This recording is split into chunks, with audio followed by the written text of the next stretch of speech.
तुकाराम जी महाराज पंडरीनाथ भगवान के अनन्य उपासी पंडरीनाथ भगवान का दर्शन करने जा रहे थे। तो दर्शन करने के लिए जब जा रहे थे तो देखा बड़ी भीड़ लगी है मंदिर में। तो बाहर उन्होंने अपनी चरण पादुका उतार दी, पदत्राण उतार दिए। अब चरण पादुका उतार करके जैसे ही लाइन में लगे दर्शन की में, तो बार बार उनकी दृष्टि जावे, मेरी चप्पल कोई ले तो नहीं जाएगा, मेरी पादुका कोई उठा तो नहीं ले जाएगा, अरे मेरी चप्पल ठीक है कि नहीं है। उनके मन में भाव आया, बोले अरे तुकाराम तू दर्शन करने जा रहा है विट्ठल भगवान का और मन में आ रही है चप्पल। तुकाराम जी लाइन तोड़ करके बाहर आ गए और आकर के अपना पटका खोला, पटका में चप्पल रखी और गांठ बांध के अपनी कमर से बांध ली। बोले पहन के नहीं जा सकते, कमर से बांध के तो जा सकता हूं। तुकाराम जी का भाव क्या था कि जब मेरा विट्ठल मेरे सामने हो, जब मेरे नाथ मेरे सामने हो, उस समय यदि चप्पल का ध्यान मुझे आ गया ना तो मेरे दर्शन में व्यवधान आ जाएगा।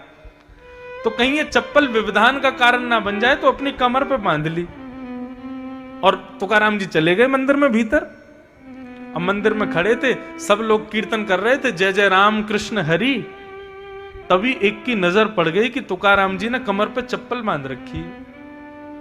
उसने एक को बताई, एक ने दो को बताई। देखते देखते पूरे मंदिर में हल्ला होने लगा, अरे चप्पल कौन लाया, चप्पल कौन लाया। इतने में तुकाराम जी बोले भैया चप्पल पहन के नहीं आया हूं, बांध के लाया हूं। बोले अरे मूर्ख धूर्त, तू चप्पल भीतर लेके आ गया। तुकाराम जी बोले मेरी बात तो सुनो, मैं क्यों लेके आया हूं, मेरी बात तो सुन लो। किसी ने नहीं सुनी, सब चढ़ गए और महाराज हाथापाई करने लगे और करते करते तुकाराम जी को मंदिर से बाहर कर दिया। बोले तू दर्शन का अधिकारी नहीं है, चप्पल लेके भीतर आया। तुकाराम जी मंदिर के दूसरे कोने में जाकर के बैठ गए और बैठ करके बोले हे विट्ठल, मेरा मन का भाव आपके मंदिर की मर्यादा तोड़ना नहीं था। मुझे ऐसा भी नहीं कि चप्पल के प्रति मेरी बहुत आसक्ति है। मेरा मन ही दूषित है कि मैं मंदिर में जा रहा था तो बार बार चप्पल की स्मृति हो रही थी।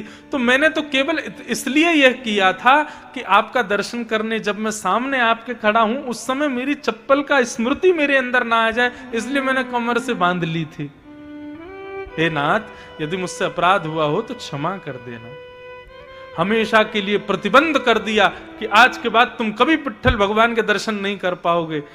तुकाराम जी रोने लगे और विट्ठल विट्ठल विट्ठल कहकर के जैसे ही रुदन किया, स्थिति ये हुई, सामने दर्शनार्थी खड़े थे, लाखों की तादाद में भीड़ खड़ी थी, लेकिन पंडरीनाथ भगवान ने अपना मुख उस तरफ मोड़ लिया जहां तुकाराम जी बैठे थे।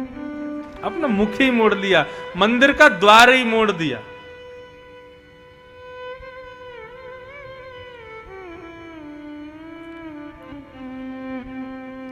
ठाकुर जी को सबसे प्रिय भोग, सबसे प्रिय प्रसाद, सबसे प्रिय सुगंधी, सबसे प्रिय आभूषण, सबसे प्रिय वस्त्र यदि कोई है तो वो केवल अपना भक्त है।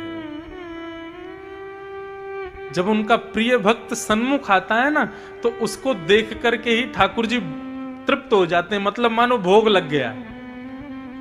जब उनका भक्त अपने नेत्रों से अश्रुपात करता है, ठाकुर जी मानो उसी से स्नान कर लेते हैं। जब उनका भक्त सामने खड़ा होकर के दोनों भुजाएं ऊपर करता है, मानो उसकी भुजाओं से ठाकुर जी इत्र लगवा लेते हैं। जब उनका भक्त दंडवत प्रणाम करता है, मानो उस भक्त के सारे विकारों को ही भोग रूप में ठाकुर जी पा लेते हैं। तो भक्त ही सर्वस्व है ठाकुर जी का। यदि कोई उसका अपमान करता है, कोई उससे बैर करता है, कोई उसको दूर रखता है, तो वो कितना भी बड़ा भक्त हो, ठाकुर जी उसको स्वीकार नहीं करते।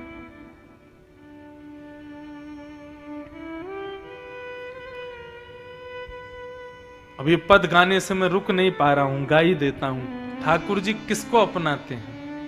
गिरधर जब अपनों कर जाने, गिरधर जब अपनों, भक्तन में मति भक्तन में गति, हरिजन संगे हरि उर आने। जिसकी भक्तों की सेवा में बड़ी निष्ठा हो, ठाकुर जी का वो अति प्रिय है। एक वृंदावन में एक महात्मा आए, अपने गुरुजी को प्रणाम किया तो गुरुजी ने उनसे कहा कि एक तुम एक काम करो, यमुना जी में स्नान करना, ब्रजरज को अपने तन पर लपेट लेना और फिर गुरु मंत्र का जाप करके नेत्र बंद करना, तुमको श्यामा श्याम के दर्शन होंगे। उसने कहा ठीक है। यमुना जी में स्नान किया, ब्रजरज को अपने तन पर लगा लिया, गुरु मंत्र की उपासना करते हुए नेत्र बंद करके जैसे ही बैठा, तभी उसने क्या देखा, अपने अंतस्थ में एक सुंदर एक कुंज है, हरी भरी कुंज, और उस कुंज में श्यामा श्याम लीला कर रहे हैं, किलोल कर रहे हैं। उनकी लीला का दर्शन होने लगा। दर्शन करते करते अति आनंदित, तभी वो अनुभव करता है कि श्यामा श्याम जो उसके अंतस्थ में दिखाई दे रहे हैं, वो एक लीला करते हैं जिस लीला से उस भक्त को थोड़ी हंसी आने लगती है, थोड़ा आनंद आने लगता है। बहुत सावधानी से सुनिएगा। अब जिस समय उसको हंसी आती है, उसी समय सामने से एक ब्रजवासी वो जा रहा होता है और वो विकलांग होता है, एक पैर नहीं होता उसका। अब वो व्यक्ति हंस तो रहा था ठाकुर जी की लीला देख करके, लेकिन उस विकलांग ब्रजवासी को लगा ये मेरे ऊपर हंस रहा है, ये मेरी चाल पर हंस रहा है। और स्थिति क्या हुई, जैसे उसके हृदय में आया कि ये मेरी चाल पर हंस रहा है, ऐसी भावना आते ही उसके हृदय से ठाकुर जी अंतर ध्यान हो गए। उसके हृदय से ठाकुर जी चले गए। अब वो बार बार आंख बंद करके देखे, बोले इतनी सुंदर लीला हो रही थी, इतना आनंद आ रहा था, श्यामा श्याम आपस में दोनों लीला कर रहे थे, बड़ी प्रसन्नता हो रही थी, अचानक से अंतर्ध्यान क्यों हो गए? नहीं समझ पाया। उसने फिर से जमुना स्नान किया, फिर ब्रजरज को तन से लगाया, गुरु मंत्र की माला जप करके फिर नेत्र बंद किए।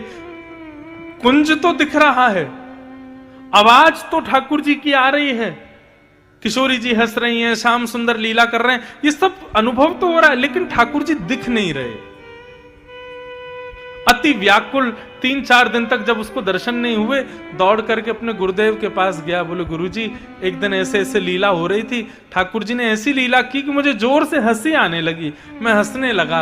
अचानक पता नहीं क्यों फिर श्यामा श्याम अंतर ध्यान हो गए, उनकी आवाज आ रही है, चलने की नूपुरों की ध्वनि आ रही है, कुंज दिख रही है, लेकिन ठाकुर जी नहीं दिख रहे। गुरुदेव मुस्कुराए और बोले, तुमसे कोई भक्त अपराध तो नहीं हुआ? बोला नहीं भगवान, मैं क्यों अपराध करूंगा, मैं तो अपने सामान्य भाव से केवल स्नान करके ब्रजरज लगा करके केवल ठाकुर जी का स्मरण कर रहा था, इसमें भक्त अपराध क्या? बोले जब तुम हंस रहे थे, हंस करके तुमने जब नेत्र खोले तो आसपास कोई था क्या? उसने बताया, बोले कि हाँ एक व्यक्ति था, लेकिन थोड़ा दूरी पर था, एक विकलांग था, वो जा रहा था, शायद ब्रजवासी था। गुरुदेव समझ गए।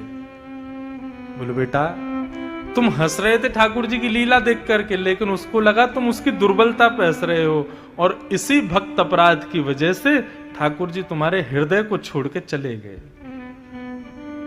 अब आप विचार करो, जानबूझ के भक्त अपराध करने का तो जाने क्या ही फल देंगे ठाकुर जी, बिना जानबूझ के किया तो ठाकुर जी ने हृदय छोड़ दिया उसका।